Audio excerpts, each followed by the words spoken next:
1 Kings chapter 9, verses 2 and 3. It says, "And the Lord appeared to Solomon a second time, as he had appeared to him at Gibeon. The Lord said to him, I've heard your prayer and your supplication which you've made before me, and I have consecrated this house which you have built by putting my name there forever, and my eyes and my heart will be there perpetually." He's referring to the temple of Solomon, which the scriptures tell us that the Old Testament temple was a shadow and a type of a greater reality that was yet to come, which we now know is to be the church. The church now is that temple, and each individual believer is considered the temple or the dwelling place of the Lord. So there's application here for us that will really profit us if we can get a hold of it. And he says this, that God says, I have placed my name there. In other words, I'm identifying with this house. I'm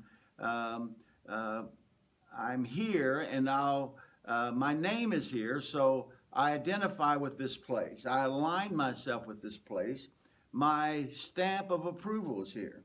And then he says, I have placed my eyes and my heart there.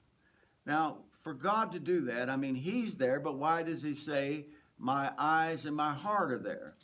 I believe that God is giving you and I an invitation. He's welcoming us to come into a higher level of relationship with him. And he's making his inner being accessible to us, or his heart, he's saying.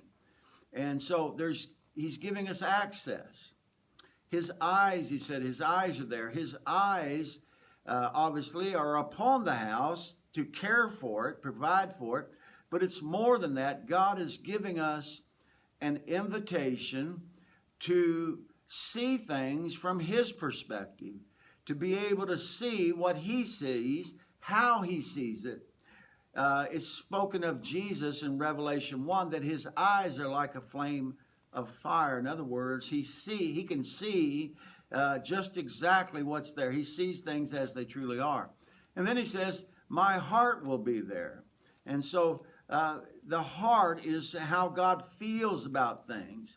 It's how where he decides those things.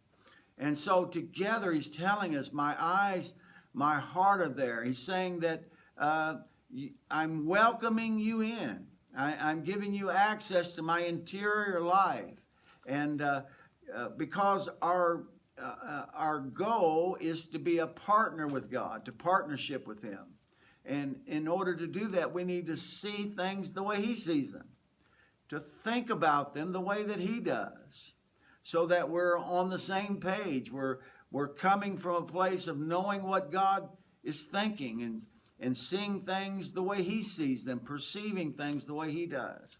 So that like Jesus said, I don't do anything of my own initiative. I only do what I see my Father doing.